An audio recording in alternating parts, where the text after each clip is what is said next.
இத்தகைய சிறப்பான மனவளக்கலை எண்ணம் வாழ்க்கை கல்வி உலக சமுதாய சேவா சங்கம் கையோகா இணைய வழியே 12 நாட்கள் அடிப்படை பயிற்சியாகும். அதனைத் தொடர்ந்து 4 மாதங்கள் சான்றிதழ் கல்வியாகவும் நம் இல்லம் தேடி வந்து அளித்து வருகிறது. இந்த சிறப்பான செய்தியினை நமது உறவுகளிடமும் நட்புகளிடமும் பகிர்ந்து அனைவரும் உடல்நலத்துடன் ஆரோக்கியமாக அமைதியாக வாழ நம்மாலான சிறு உதவியினை செய்வோம். மகரிஷியின் கனவாம் உலக அமைதிக்கு நம்மால் என்ற சிறு தொண்டினை செய்து குருவின் கனவினை நனவாக்குவோம். மேலும் விவரங்களுக்கு குண்டலினி யோகா edu.in இணையதளத்திற்கு செல்லவும். வாழ்க வளமுடன். தவத்தினை தொடர்ந்து எண்ணத்தின் வலிமை என்ற தலைப்பு சிந்தனை விருந்து வழங்க பேராசிரியர் அருள்நிதி லில்லி கோபால் அம்மா அவர்களை அன்புடன் அழைத்து அமர்கிறோம். வாழ்க வளமுடன் அம்மா. வாழ்க வளமுடன் அம்மா. வாழ்க வளமுடன். மிகச் சிறப்பாக நமக்கு பஞ்சேந்திரிய தவத்தை வழிநடத்தி கொடுத்த பேராசிரியர் குந்தவி அம்மா அவர்களை நாம் வாழ்த்துவோம். பேராசிரியர் குந்தவி அம்மா அவர்களும் அவர்கள் தம் அன்பு குடும்பமும் அருட்பேராற்றல் கருணையினால் உடல் நலம், நீலாயுள், நிறை செல்வம், உயர் புகழ், மெய்ஞானம் ஓங்கி வாழ்க வளமுடன். வாழ்க வளமுடன். வாழ்க வளமுடன். வாழ்க வளமுடன். இன்னைக்கு நம்ம பார்க்க போற தலைப்பு எண்ணத்தின் வலிமை. ஆசான் அருட்தந்தை அவர்கள் நம்மோடு சுக்குமமாக நிறைந்து இந்த சிந்தனையை சிறப்பித்து தருவாராக. வாழ்க வளமுடன். ஆசான் அவர்களின் திருவடிகளை வணங்கி நிகழ்ச்சிக்குள் செல்வோம். வாழ்க வளமுடன். வாழ்க வளமுடன்.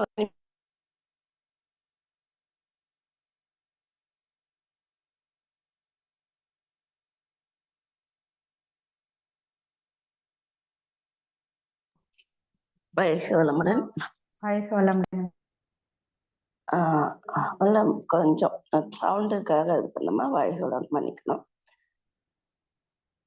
எண்ணியவெல்லாம் எண்ணியபடியே ஆகும், எண்ணத்தில் உறுதியும் ஒழுங்கும் அமைந்திடுன்னு சொல்றாங்க நம்மட அருட்தந்தை அவர்கள். அப்போ அங்க ஒழுங்கு அப்படின்னு சொன்னோம்னாலே அந்த இடத்துல சுவாமிஜி எதை சொல்றாங்கன்னா அது நேர்மறை எண்ணமா இருக்கணும்ன்றத சொல்றாங்க.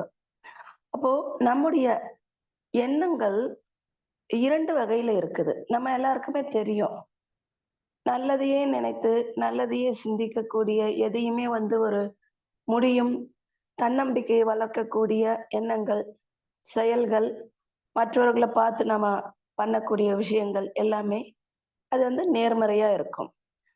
ஆனா பல நேரங்கள்ல நம்ம மனதிலும் சரி, மற்றவர்கள் வாயிலிருந்து வரக்கூடிய வார்த்தைகளா இருந்தாலும் சரி, அது எப்படி இருக்குன்னா கண்டிப்பாக மாறான ஒரு விஷயத்தை தான் கொடுக்கும்.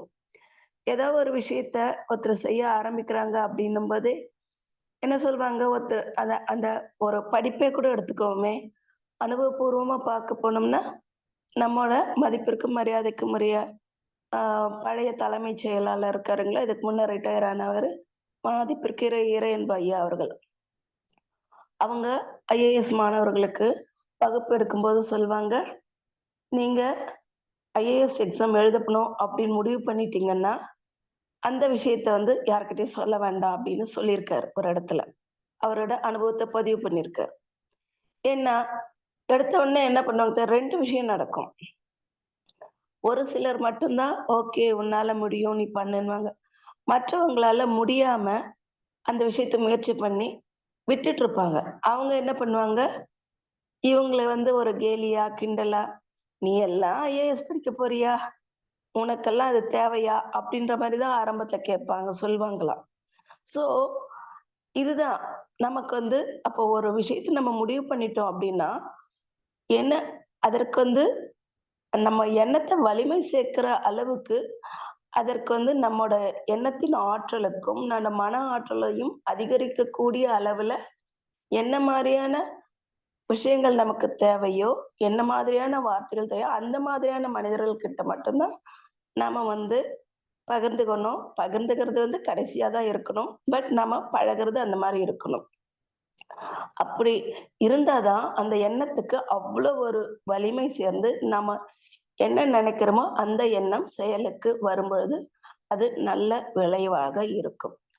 எண்ணத்தோட வலிமையை பத்தி பார்க்கும்போது நான் ஒரு சில விஷயங்கள் பார்த்திருப்போம். நாம ஒருத்தர் வந்து பாத்தீங்கன்னா உடம்பு சரியில்லாம படுத்த படுக்கையா இருப்பாரு. அவர் என்ன பண்றாரு, இந்த மாரி நம்ம இருக்கிற அவரு படுத்துட்டே இருக்கும்போது அவருக்குள்ள வந்து நம்மோட எண்ணத்த வந்து நம்ம டெஸ்ட் பண்ணி பார்க்கலாம். அப்படின்னு சொல்லிட்டு அவங்க என்ன பண்றாங்க, அவங்களுக்கு கிடைக்கக்கூடிய நேரங்கள எல்லாமே வந்து அந்த எண்ணத்துக்கு ஒரு உறுதிய குடுத்துக்கிட்டே இருக்கிறாங்க. அப்படி குடுத்து என்ன பண்றாங்கன்னா, அவங்க அந்த பெட்டுல விட்டு தள்ளி டேபிள்ல ஒரு ஸ்பூன் இருக்கும். அத பார்த்துட்டே இருப்பாங்க. அந்த பார்வையிலே பார்த்தீங்கன்னா, அந்த ஸ்பூன் வந்து அப்படியே வளையும். இத வந்து வீடியோவாவே நெறைய பேர் பார்த்திருக்க வாய்ப்புண்டு. அதே மாதிரி என்ன பண்றாங்க, அடுத்த இன்னும் கொஞ்ச நாள் கழிச்சு, டேபிள்ல ஆப்பிள் ஜூஸ் வச்சிருக்காங்க. இல்ல ஒரு ஸ்ட்ரா போட்டிருக்கும். அது வந்து தள்ளி இருக்கும். இவங்க பெட் தள்ளி இருக்கும். இவங்க அந்த எண்ணத்துக்கு வலிமை குடுத்தே பார்த்தீங்கன்னா, அந்த ஆப்பிள் ஜூஸ் வந்து குடிச்சுப்பாங்க. இதுவும் வந்து நமக்கு வீடியோவா பார்த்தது தான். அப்போ இதெல்லாம் பார்க்கும்போது ஒரு நம்பிக்கை வரல. இது எப்படி சாத்தியமாகும்? அப்படின்ற ஒரு கேள்வி தான் வந்தது. ஸ்பூன வளைக்கிறத கூட நம்ம அக்செப்ட் பண்ணிக்கிட முடியும். ஆப்பிள் ஜூஸ் குடிக்கிறதெல்லாம் அக்செப்ட் பண்ண முடியுமா? அப்படின்னு பார்த்தோம்னா, அது வந்து ஒரு பெரிய கேள்விக்குறியா தான் இருந்தது. ஆனா, நம்ம எந்த அளவுக்கு நம்மோட எண்ணத்துக்கு வலிமை சேர்க்கிறோமோ, அந்த எண்ணத்துக்கு உறுதியா இருக்கிறோமோ, அந்த அளவுக்கு அந்த எண்ணங்கள் செயலுக்கு வரும். பொதுவா நமக்கு வரக்கூடிய எண்ணங்கள் பார்த்தீங்கன்னா, 6 காரணங்களால தான் வருது அப்படின்னு சொல்லிட்டு சொல்றாங்க நம்மோட அருட்தந்தை அவர்கள். நமக்கு வரக்கூடிய எண்ணங்கள நாம இந்த 6 காரணங்கள் எதிலிருந்து வந்ததுன்னு பார்த்தோம்னா, இந்த கண்டிப்பா சுவாமிஜி சொல்லக்கூடிய இந்த 6 காரணத்துல ஏதாவது ஒண்ணா தான் இருக்குது. அந்த 6 காரணங்கள் என்னன்னு பார்த்தோம்னா, அது வந்து தேவை, பழக்கம், சூழ்நிலை, பிறர் மன தூண்டுதல், கருவமைப்பு, தெய்வீகம். இந்த 6 காரணத்துல ஏதாவது ஒண்ணா தான் கண்டிப்பாக நமக்கு வரக்கூடிய எண்ணங்கள் இருக்கும். தேவை அப்படின்னு பார்க்கும்போது, தேவை இல்லாம யாருமே இருக்க மாட்டாங்க. அடிப்படை தேவைகள் எல்லாருக்கும் இருக்குது. அப்போ அந்த தேவைகளை பூர்த்தி செய்வதற்கு எண்ணங்கள் எழும். அப்படி எழக்கூடிய எண்ணங்கள நாம முறையாக ச நம்ம அந்த எண்ணத்த பூர்த்தி செய்வதற்கும் நாம என்ன பண்ணணும்னா, நல்ல வழியில நம்மோட அடுத்தவங்கள பாதிக்காத வகையில அந்த தேவைகள பூர்த்தி செய்து கொள்ளும்பொழுது, அதற்கு விளைவு நல்லதாக இருக்கும். தேவையை ஒட்டி பல எண்ணங்கள் எழும். ஆனா, அந்த தேவையை ஒட்டி எழுந்த எண்ணங்கள், அத பூர்த்தி செய்த பிறகு அப்படியே விட்டு போதன்னா இருக்காது. அது தொடரும். அந்த தேவை அப்படின்ற நிலை பூர்த்தியான பிறகு என்னாகுன்னா, அங்க விருப்பம் அப்படின்னு ஒண்ணு ஏற்பட்டுடும். அந்த விருப்பத்த வந்து இன்னும் ஒரு வேற வார்த்தைகள சொல்லணும் அப்படின்னு பார்த்தோம்னா, ஆசை. அந்த அடிப்படை தேவை பூர்த்தியான பிறகு அங்க வந்து ஆசைய வந்துரும். நமக்கு தேவையானது கிடைச்சிடுச்சு. அப்ப இன்னும் கிடைக்கணும், இன்னும் கிடைக்கணும். இது வேணும், அது வேணும் அப்படின்னு சொல்லிட்டு, அத விரிவடையும்போது என்னன்னா, அது ஆசையா போயிடுது. அப்போ அந்த இடத்துல நாம ஒரு எண்ணத்த போடணும். இது தேவைதானா? இத பூர்த்தி செய்வதற்கு நமக்கு முடியுமா? அத பூர்த்தி செய்யாமலே நம்மால வாழ முடியுமா? அப்படின்லாம் எண்ணத்த போட்டு நம்ம வாழ்க்கைய நடத்தும்போது, நம்ம வாழ்க்கையில தேவையில்லாத பிரச்சனைகள நாம தவிர்க்க முடியும். கண்டிப்பாக முடியும். அதுக்கப்புறம் பார்த்தோம்னாக்கா, அடுத்தத பார்க்கும்போது பழக்கம். பழக்கத்தின் காரணமாக பல செயல்கள நம்ம செய்யறோம். எண்ணங்களும் வந்துகிட்டே தான் இருக்கும். இப்போ நமக்கு இதோ மார்கழி மாதம், பழக்கம் விடிகாலம் எந்திரிக்கணும், கோயிலுக்கு போணும், காலையில இதெல்லாம் பழகியிருக்கும். அப்போ அந்த பழக்கத்த தொடர்ந்து நம்ம வந்து செய்துகிட்டே இருக்கிறோம் இன்னைக்கும். அப்போ ஆட்டோமேட்டிக்கா மார்கழி வருதுன்னாலே, நமக்கு அந்த எண்ணமும் கூடவே வந்துருது. அதே மாரி வந்து பல செயல்கள். அதுக்கு அடுத்து நம்ம கொண்டாடக்கூடிய விழாக்கள் ஆகட்டும், நம்ம வீட்ல பண்ணக்கூடிய சடங்குகள், எல்லாமே பழக்கத்தின் காரணமாக வந்தது தான். அப்போ அத ஒட்டின எண்ணங்கள் தொடர்ந்து வந்து கொண்டே இருக்கும். ஆக இது வந்து இந்த எண்ணங்கள் வந்து கண்டிப்பா பார்க்கும்போது இந்த 6ல இதுதான் தான் இருக்கும். பழக்கத்தின் காரணமாக வந்ததா இருக்கும். அதுக்கடுத்து பார்த்தோம்னா சூழ்நிலை. சூழ்நிலை காரணமாக எண்ணங்கள் வந்துகிட்டே இருக்கும். நாம இருக்கக்கூடிய சூழ்நிலையை பொறுத்து அது நல்ல எண்ணமாகவும் இருக்கலாம், மாறான எண்ணமாகவும் இருக்கலாம். சுவாமிஜி சொல்வாங்க, ஒருத்தர் புகைப்பிடிக்கிற பழக்கம் வந்தது அப்படின்னா, முதல்ல அந்த அவர் பிடிச்சிருப்பாரு இல்லைங்களா? அந்த புகை பிடிச்சிருப்பாரு இல்லையா? அது வந்து அவரோட சொந்த காசுல வாங்கினதா இருக்காது. அவர் இருந்த சூழ்நிலை, அவரோட நட்பு வட்டாரம், அங்க வந்து அவருக்கு ஒரு எண்ணத்தை ஏற்படுத்தி, அந்த சூழ்நிலையின் தாக்கமாக வந்திருக்கும் அப்படின்னு சொல்லுவாங்க. அதே மாரி சூழ்நிலை தாக்கமா நல்ல எண்ணங்களும் நெறைய வரும். இப்போ ஒரு இடத்துல மன்றம் இருக்குன்னு வச்சுப்போமே, அந்த இடத்துல அக்கம் பக்கம் இருக்கவங்க, இப்ப தொடர்ந்து அந்த மன்றத்துக்கு பல அன்பர்கள் டெய்லி போயிட்டு வராங்க. ஒரு பர்ட்டிகுலர் டைமு அங்க வராங்க, எல்லாரும் உட்கார்ந்துருக்காங்க, அந்த இடத்துல அமைதியா இருக்குது. அப்ப அத சுற்றி இருக்கக்கூடிய மக்கள் அங்க கவனிக்க ஆரம்பிப்பாங்க. இந்த இடத்துல ஏதோ நடக்குது அப்படின்னு சொல்லிட்டு. அப்போ அந்த சூழ்நிலைய சுற்றி இருக்கவர்களுக்கு, சரி நாம ஏன் போகக்கூடாது? நமக்கும் வந்து நம்ம ஆரோக்கியத்தை மேம்படுத்திக்கலாம். இல்ல என்னதான் அங்க நடக்குது பார்க்கலாம். அப்படின்ற ஒரு எண்ணம் வரும். அது மட்டும் இல்லாம, மன்றத்து அன்பர்கள் நெருங்கி பழகக்கூடிய நண்பர்கள் இருக்காங்க இல்லைங்களா? அவங்க கிட்ட நாம பேசும்போது, நம்ம எண்ணத்தோட தாக்கம் அவர்களையும் மனவள கலைக்கு வர வைக்க முடியும். அந்த மாரி அந்த சூழ்நிலையில நல்லத நம்ம எடுத்துக்கணும். அந்த இடத்துல தான் என்ன சொல்றாங்கன்னா சுவாமிஜி, எண்ணங்கள் தொடர்ந்து வந்து கொண்டே தான் இருக்கும். அப்போ எந்த எண்ணத்த நம்ம செயலுக்கு கொண்டு வரணும், அப்படின்ற சிந்தனை தெளிவு வேணும்னு சொல்றாங்க. பாரதியார் அவர்கள் சொல்லும்பொழுது என்ன சொல்றாரு? "எண்ணிய முடிதல் வேண்டும், நல்லனவே எண்ணல் வேண்டும், திண்ணிய நெஞ்சம் வேண்டும், தெளிந்த நல் அறிவு வேணும்னு சொல்றாங்க. அப்போ அந்த தெளிந்த நல் அறிவு இருக்கும் பொழுது தான், எது நல்லது அப்படின்னு சொல்லிட்டு அந்த ஆராய்ந்து பார்த்து சீர்தூக்கி நல்லதை எடுத்துக்கொள்ள முடியும். அதுக்கப்புறம் பார்த்தோம்னா, பிறர் மன தூண்டுதல் மூலமாக நெறைய முக்கியமா இத நம்ம பார்க்கணும்னா, அது அந்த வியாபாரிகள் கிட்டயும், அந்த சந்தை நடக்கக்கூடிய இடங்கள்லயும், அந்த மார்க்கெட் ஏரியால பார்க்கும் பொழுது, இது நெறைய நடக்கும்.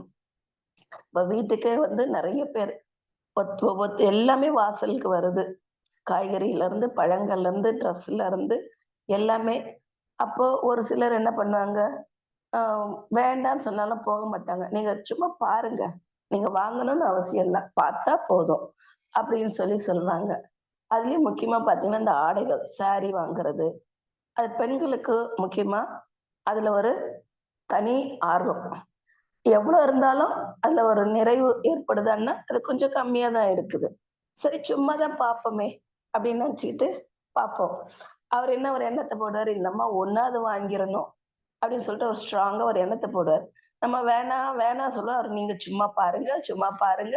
சும்மா பார்த்தா போதும் வாங்க வேணாம்னு சொல்லிட்டு, நமக்கும் உள்ளுக்குள்ள ஒரு ஆசை இருக்கா? சரி சும்மா தான் பார்க்கலாமே அப்படின்னு பார்த்துட்டு, அதுல ஏதாவது ஒண்ணு நமக்கு ரொம்ப புடிச்சு போயிடும். நம்ம அதையே பார்த்துட்டு இருப்போம். கையிலேயே வச்சிருப்போமா, உடனே அவரு, "இத எடுத்துக்கங்கம்மா. இது உங்களுக்கு ரொம்ப நல்லா இருக்கும்மா. இந்த குவாலிட்டி இப்படிம்மா. நாங்க வந்து நேர்ல தறியில இருந்தே கொண்டு வரோம்மா. விலை ரொம்ப கம்மிம்மா." அவரு என்ன பண்ணுவாரு, அத விக்கிறதுக்கு என்னென்ன அவரோட எண்ணத்துக்கு வலிமை சேர்க்க என்னென்ன வார்த்தைகள் சொல்லணுமோ, அவ்வளோ சொல்லிட்டே இருப்பாரு. நாம என்ன பண்ணோம், கொஞ்சம் கொஞ்சமா கரைஞ்சு போயி, சரி பரவால்ல. இந்த தீபாவளி வரப்போது, பொங்கல் வரப்போது, எப்படியோ ஒண்ணு நம்ம சாரி எடுக்க தானே போறோம். அது இத தான் எடுத்துக்கிட்டா என்ன? அப்படின்னு நினைச்சுட்டு வாங்கிட்டு வந்து உள்ள வச்சுருவோம். நமக்கு ஏற்கனவே அங்க புதுசு இருக்கும். இருந்தாலும் வாங்குவோம். இந்த மாதிரி அந்த வியாபார இதுல வந்து நெறைய அந்த பிறர் மன தூண்டுதலோட தாக்கம் நெறைய ஏற்படும். அதுக்கப்புறம் பார்க்கும்போது கருவமைப்பு. கருவமைப்பு அப்படின்னு சொல்லும்போது, ஒரு தாய் தன்னோட குழந்தைய சுமக்கும் பொழுது, அவர்கள் என்ன மாரியான எண்ணங்கள் அவர்களுக்குள்ள வருதோ, அவங்க எத பார்க்குறாங்க, எத படிக்கிறாங்க, எதனோட தாக்கம் அதிகமா இருக்குதோ, அதை சார்ந்து அந்த குழந்தைகளுக்கு ஏற்படக்கூடிய அந்த எண்ணம். அதிலயும் 2ம் உண்டு. நல்லதும் இருக்கும், மாறானதும் இருக்கும். இது எல்லாமே நமக்கு வந்து இதிகாசங்கள்ல நம்ம பார்த்திருக்கோம். கதைகள் நெறைய கேட்டுருக்கோம். நல்லதுன்னு பார்க்கும்போது நமக்கு நல்லா தெரிஞ்சது பார்த்தோம்னாக்கா, அது வீர அபிமன்யு. அவர் கர்ப்பத்துல இருக்கும்போதே கிருஷ்ணர் வந்து எப்படி வந்து அந்த போர் நடக்கக்கூடிய இடங்கள்ல அந்த சக்கர வியூகத்துக்குள்ள எப்படி போகணும்னு சொல்வாரு. அத வந்து சுபத்திரை இடையில தூங்கிடுறாங்கன்னு எந்திரிச்சு போயிருவாரு. அப்போ உள்ளுக்குள்ள இருக்கக்கூடிய அந்த குழந்தைய கருவா இருக்கக்கூடிய அபிமன்யு கேட்டாரு. அப்போ அவர் அது உள்ள போனாரு. வெளியில வர தெரியல அப்படின்றத நம்ம கேட்டுருக்கோம். இத இன்னைக்கு சயின்டிஃபிக்காவும் ப்ரூவ் பண்ணியிருக்கிறாங்க. நம்ம இதுல இது பார்த்து பழக்கம் சொன்னோம் இல்லைங்களா? அந்த பழக்கத்துல நம்ம பண்ணக்கூடிய ஒரு சடங்கு பார்த்தோம்னா, வளகாப்புன்னு ஒண்ணு பண்றோம். வளகாப்பு பண்ணும்போது அந்த குழந்தைகளுக்கு அந்த சத்தம் கேட்கணுன்றதுக்காக அந்த தாயோட 7வது மாசமோ, இல்ல 9வது மாசமோ அந்த தாய்க்கு உட்கார வச்சு அலங்காரம்லாம் பண்ணி, கையில நெறைய கண்ணாடி வளையல்லாம் போடுறோம் இல்லைங்களா? அப்ப அந்த கண்ணாடி வளையலோட சவுண்டு அந்த குழந்தைக்கு கேட்கும் அப்படின்றது தான், அந்த குழந்தையோட இதுக்கு கேட்கணும் அப்படின்றதுக்காக பண்ணக்கூடியது. அந்த குழந்தை ஆரோக்கியமா வளருது. அதற்கு வந்து அந்த காலத்துல எல்லா புலன்களும் வளர்ந்தாச்சு. முழுமையா அந்த குழந்தை வளர்ச்சி பெற்றுச்சு. அப்படின்றதால அந்த குழந்தைக்கெல்லாம் கேட்கணும் அப்படின்றதுக்காக பண்ணக்கூடிய ஒரு சடங்கு முறை. அது சயின்டிஃபிக்காவும் ப்ரூவ் பண்ணி ஒரு ஒரு நாட்டுல என்ன பண்றாங்க, டால்ஃபின் அந்த கடலுக்குள்ள போயிட்டு டால்ஃபின் ஒரு சவுண்ட் குடுக்குது. அந்த சவுண்ட் பார்த்தோம்னா, நம்ம கண்ணாடி வளையல்கள்ல இருந்து வரக்கூடிய அந்த சவுண்டுக்கு ஈக்குவலா இருக்குது. அத வந்து அந்த நாட்டுல உள்ள கர்ப்பிணி பெண்கள் கேட்பதற்கான வாய்ப்பை ஏற்படுத்தி குடுத்துருக்காங்க. அதன் மூலமாக அந்த குழந்தைகள் அத கேட்குது அப்படின்னு சொல்லிட்டு, அந்த நாட்டுல ரிசர்ச் பண்ணி சப்மிட் பண்ணியிருக்கிறாங்க. ஸோ, அந்த மாரி நல்ல பழக்கங்களும் இருக்குது. அப்போ அந்த கருவமைப்புல இத மாரியும் அப்போ அது வந்து சயின்டிஃபிக்கா ப்ரூவ் பண்ணப்பட்டது. அந்த கருவமைப்புல இந்த மாரி நல்லது. மாறானதுன்னு பார்க்கும்பொழுது, நம்ம எல்லாருக்குமே ரொம்ப நல்லா தெரிந்த ஒரு விஷயம் தான். காந்தியடிகள், மகாத்மான் உலகமே போற்றக்கூடிய ஒரு பெரிய மகான். அவங்க தன்னோட ஆன்ம பலத்த வந்து மௌனத்தின் மூலமாகவே பெருக்கிக் கொண்ட ஒரு பெரிய மகான்.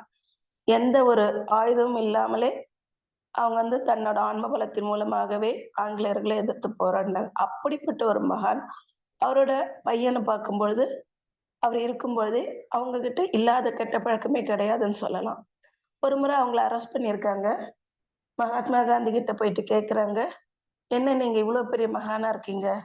உங்க பையனுக்கு இந்த மாரி ஒரு பழக்கவழக்கம் இருக்குதே!" அப்படின்னு கேட்கும்போது, அவர் சொல்றாராம், "நான் அந்த வயசுல இருந்தபோது, அவன் இப்ப இருக்க வயசுல இருந்தபோது, நான் என்னெல்லாம் செய்யணும்னு நெனச்சேனோ, அதையெல்லாம் ஏதோ ஒரு சமூகத்தினோட பயமோ, ஏதோ ஒரு காரணத்தால நான் செய்யாம விட்டுட்டுருக்கேன். அத அவன் இப்ப வெளிப்படுத்துறான்" அப்படின்னு சொல்லியிருக்காரு. ஸோ, இந்த கருவமைப்போட தாக்கம் எப்படி வேணா வர்றதுக்கு வாய்ப்பு உண்டு. ஆக, அடுத்தது பார்த்தோம்னா, அடுத்த எண்ணம் எப்படி வரும்னு பார்த்தோம்னா, தெய்வீகம். எப்பவுமே பார்த்தீங்கன்னா, இந்த தெய்வீக எண்ணங்கள் கண்டிப்பாக நல்லதாக மட்டும் தான் இருக்கும். நம்ம திருக்குறளையும் ஐயன் திருவள்ளுவர் அவர்கள் ஒரு குறள்ல சொல்லியிருப்பாரு இல்லையா? "ஊருணி நீர் நிறைந்தற்று உலகலாம் பேரறிவாளன் திரு" அப்படின்னு சொல்லிட்டு. ஊர்ல ஒரு நடுவுல ஒரு குளத்த வெட்டி வச்சிருக்காங்கன்னா, அந்த குளம் ஊர்ல அத்தனை பேருக்கும் பயன்படும். அப்படின்னு சொல்லி அப்போ அந்த குளத்த வெட்டுறது யாராக இருக்கும்னா, இந்த மாதிரி தெய்வீக எண்ணம் படைத்த ஒருவர் தான். இந்த நமக்கு நம்மால வசதி இருக்கு. இந்த ஊர் மக்கள் கஷ்டப்படுறாங்க அப்படின்னா, அவங்களுக்கு ஒரு உதவி செய்யணும் அப்படின்னு சொல்லி வெட்டி வைப்பாங்க அப்படின்னு. அந்த காலத்திலேயே அது இருந்திருக்கு.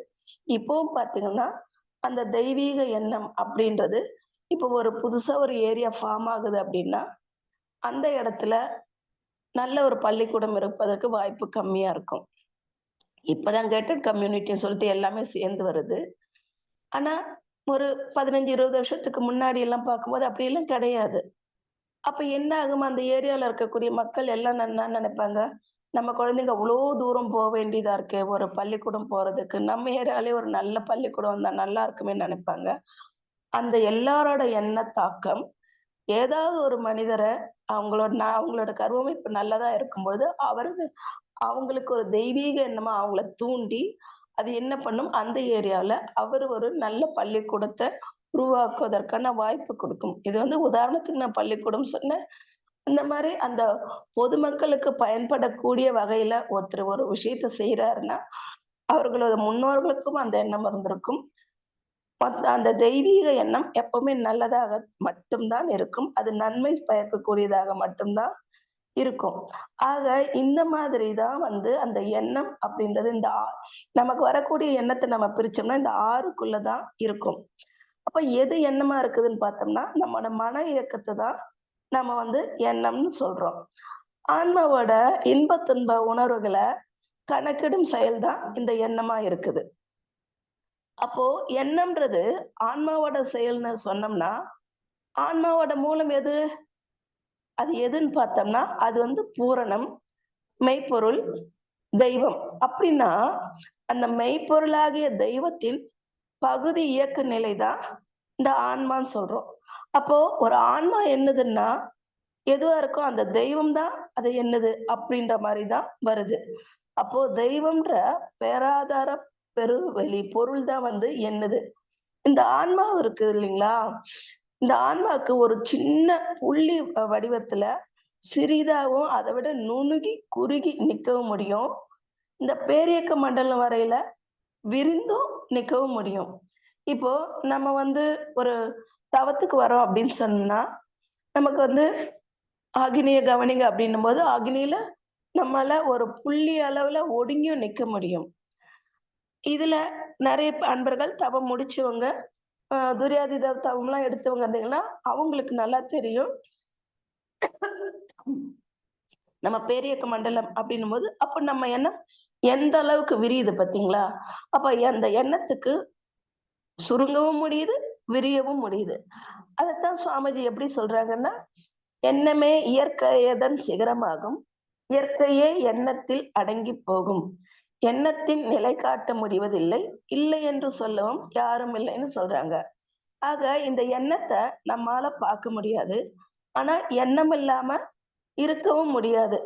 எண்ணம்ன்றது ஒண்ணு இருந்தா மட்டும் தான், அது மனிதர்கள் உயிரோட இருப்பதற்கான அடையாளம்ன்றது நமக்கு தெரியும்.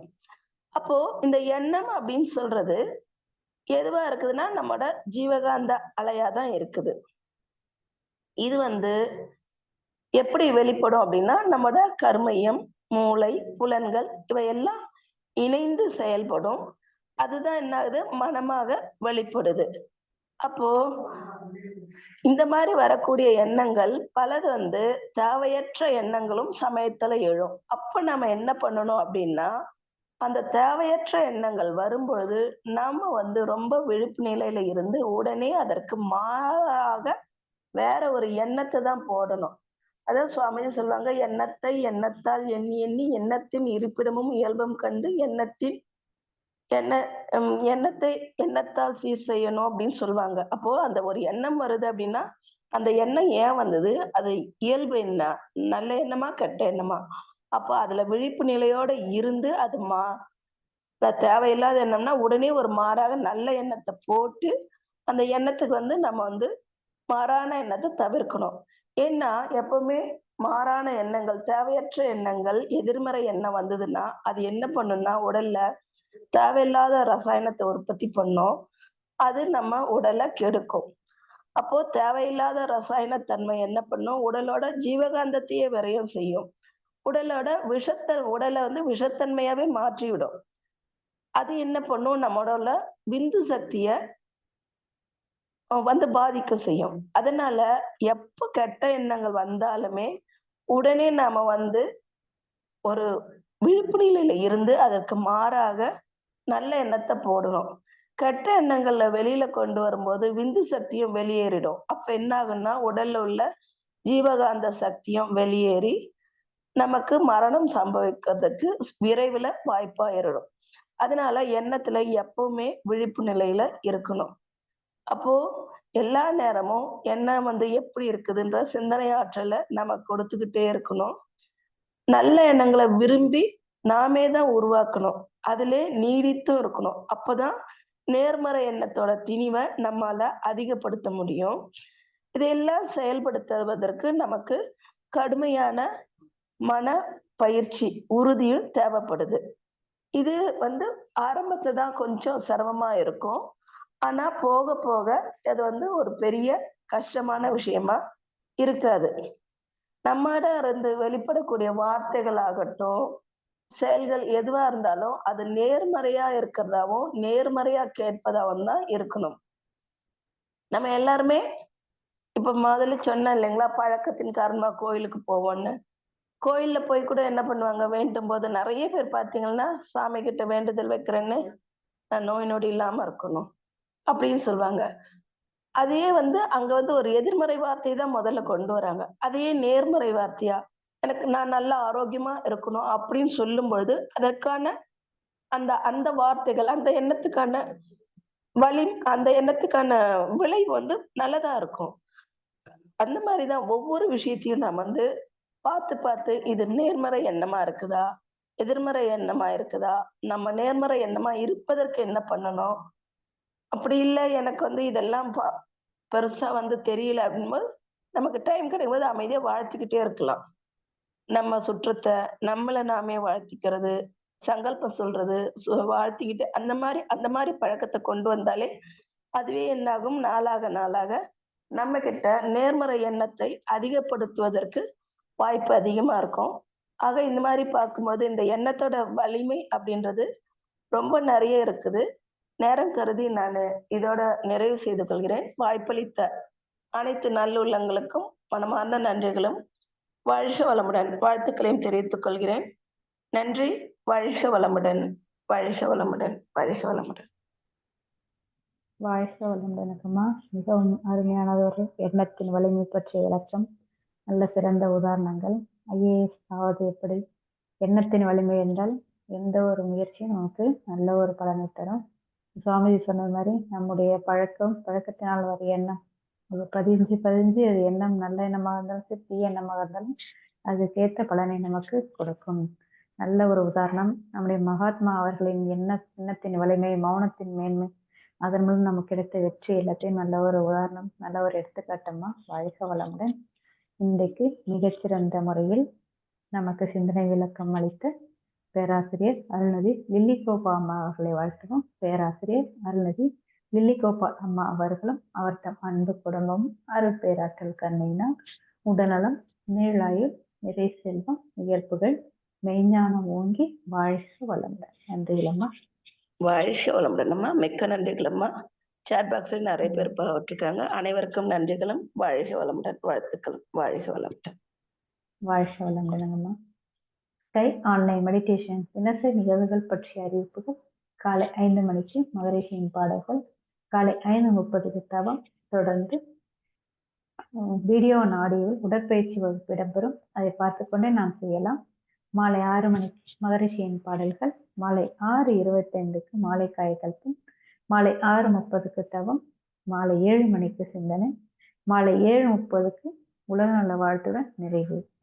பிரதி சனி மாலை தவத்தினை தொடர்ந்து மாலை 7 மணி முதல் 7:30 மணி வரை ஐயம் தெளிதல் நிறைவு நடைபெறும். ஞாயிறு மாலை 7 மணி முதல் 7:30 மணி வரை சிறப்பு சிந்தனை நடைபெறும். உலக நல வாழ்த்து. உலகமெல்லாம் பருவமழை ஒத்தபடி பெய்யட்டும், உழவரெல்லாம் தானியத்தை ஒப்புடனே பெருக்கட்டும், பல தொழில்கள் புரிகின்ற பாட்டாளி உயரட்டும், பகுத்துணர்வில் தொகுத்துணர்வு பண்பாட்டை உயர்த்தட்டும், கலகங்கள் போட்டி பகை கடந்தாட்சி நடக்கட்டும், கல்லாமை கடன் வறுமை கலங்கங்கள் மறையட்டும், நலவாழ்வை அளிக்கும் மெய் ஞான ஒளி வீசட்டும், நம் கடமை அறவாழ்வின் நாட்டத்தே சிறக்கட்டும், நம் கடமை அறவாழ்வின் நாட்டத்தே சிறக்கட்டும், நம் கடமை அறவாழ்வின் நாட்டத்தே சிறக்கட்டும். வாழ்க வளமுடன். மனமகிழ்வோடு இன்றைய நிகழ்வினை நிறைவு செய்து கொள்வோம். வாழ்க வளமுடன். அனைவருக்கும் நன்றி.